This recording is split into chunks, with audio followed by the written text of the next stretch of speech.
Your brain was built for a world that no longer exists. It was built to fire dopamine for survival signals, the sight of prey, the smell of food, the face of a potential mate. Rare signals, meaningful signals, signals that required effort to reach. And when they arrived, the dopamine hit was enormous, because it had to be. That reward had to be worth the hunt.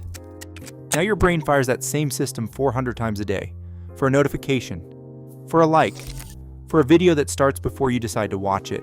And every time that happens, your brain does something nobody warned you about. It adapts. It shrinks its own sensitivity to protect itself from the flood. And somewhere in that process, the ability to focus on anything that does not deliver an instant reward, a project, a book, a conversation, an idea worth developing, quietly disappears. You are not lazy. You are not undisciplined. You have been hijacked. And the repair is not a productivity app or a mindset shift. It is a biological protocol, and it works. Imagine a professional sound mixing board.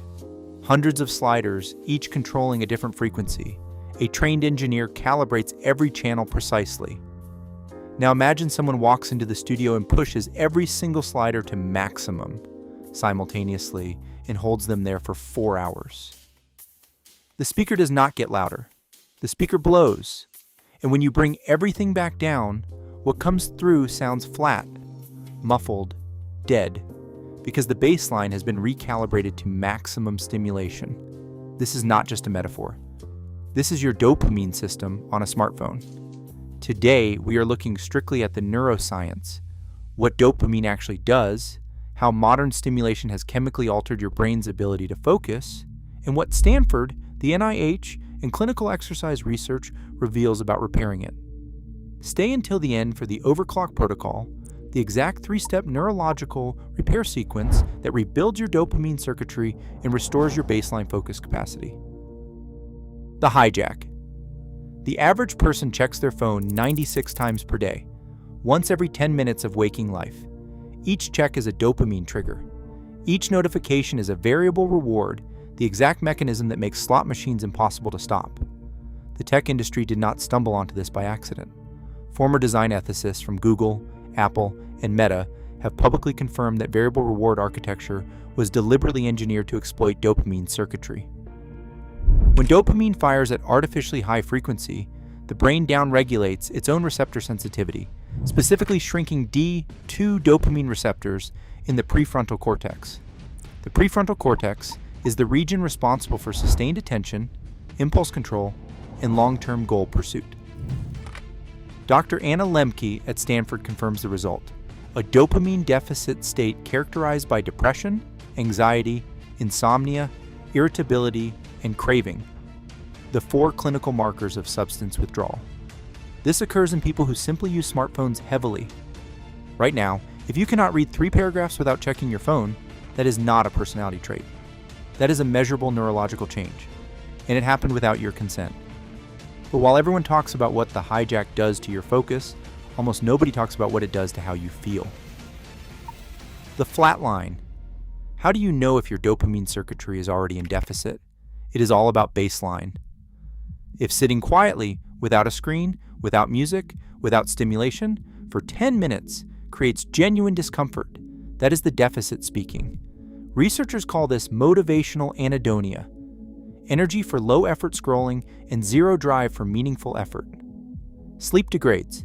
Motivation for real goals collapses. Real relationships begin to feel underwhelming compared to the artificial intensity of digital stimulation. You are not bored because nothing is interesting. You are bored because your interest threshold has been raised to a level that real life cannot match. That is the mixing board at maximum. Everything at normal volume now sounds like silence. Now we arrive at the mechanism that changes everything, because everything the tech industry built its business model on depends on you never understanding what dopamine actually is. The anticipation engine. Most people will say, dopamine is the pleasure chemical. More dopamine means more happiness. This is the most repeated myth in modern neuroscience, and it is physiologically backwards. Dopamine is not the pleasure chemical. It is the anticipation chemical. It fires not when you receive a reward, but when you expect one. The slot machine does not deliver wins. It delivers the possibility of wins. Dopamine fires on the search, not the finding. Every social feed, every infinite scroll, every variable notification is not designed to make you feel good. It is designed to keep you in permanent anticipation, permanently flooded, permanently unsatisfied, permanently searching. This circuit evolved to drive hunting behavior. It fired when you spotted prey tracks to sustain motivation during the search. The kill triggered satisfaction. Modern tech removed the kill and kept the search running indefinitely. The repair implication is simple. The circuit was built for effort. It heals through effort. Remember the mixing board? The sliders were pushed to maximum, not because you wanted pleasure, but because you were trapped in permanent anticipation. Now here's how you turn them back down and then push them past their original factory settings.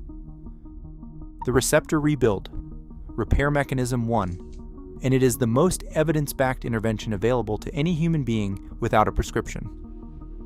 Exercise specifically rebuilds D2 dopamine receptor density in the striatum and prefrontal cortex, the exact receptors that chronic overstimulation degrades. Research published in Frontiers in Public Health found that high-intensity interval training significantly increased D2 receptor availability in the nucleus accumbens, the brain's primary reward hub, directly improving motivation, reducing impulsivity, and restoring cognitive control.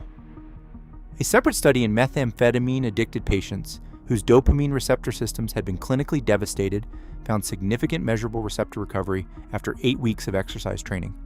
The dopamine system is not permanently damaged. It rebuilds. This makes evolutionary sense. The hunt circuit was built to fire dopamine to sustain physical effort toward a goal. Exercise doesn't just release dopamine, it runs the exact biological pathway the circuit was engineered for. You are not tricking the system. You are feeding it what it was built for. 20 minutes of vigorous exercise is not a productivity hack. It is structural neurological maintenance. But while exercise rebuilds the circuit over weeks, there is a second mechanism that produces a measurable response in minutes. The cold surge. How does 3 minutes in cold water change your brain chemistry for hours? It's all about the spike.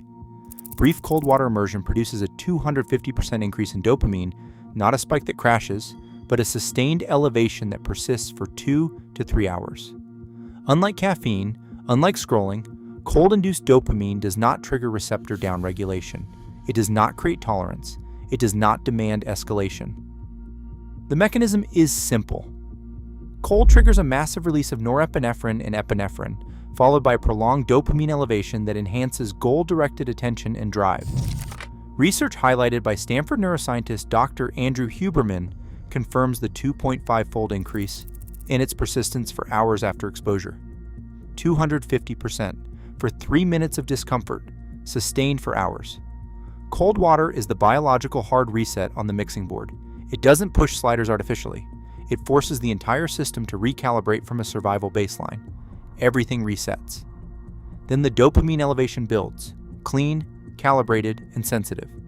Now we move into the most counterintuitive repair mechanism of all. The one that requires you to do the opposite of everything modern culture tells you when you feel unmotivated. The dead zone. The dopamine deficit state cannot be fixed by adding better stimulation. It can only be fixed by removing stimulation long enough for receptor sensitivity to recover. This process is called Upregulation. The skeptics will say, just use willpower. Put the phone down. This is the most dangerous myth about focus. It is physiologically backwards. Willpower is an executive function. Executive function is housed in the prefrontal cortex. The prefrontal cortex is the first region degraded by dopamine receptor downregulation. You are being asked to use the exact tool the hijack disabled to repair the hijack. That is not a strategy. That is a trap. Dr. Anna Lembicki at Stanford recommends a minimum 30-day abstinence period for clinical receptor recovery. For lifestyle-driven degradation, research-informed protocols show measurable baseline recovery within 1 to 4 weeks of dramatically reduced digital stimulation. The first 72 hours feel like the worst of it. Restlessness, difficulty concentrating, a persistent sense that something is missing, that discomfort is not failure, that discomfort is the receptor sensitivity coming back online. The mixing board cannot be recalibrated while every slider is still at maximum. You have to turn the inputs off before you can tune the instrument. Now I want to be real with you. The overclock protocol will feel uncomfortable in week 1. The dead zone will feel like deprivation. The cold will feel like punishment, but the research says something nobody tells you. The discomfort is the protocol working. The restlessness is your hunt circuit, remembering what effort feels like. The overclock protocol. 3 steps, in this exact order.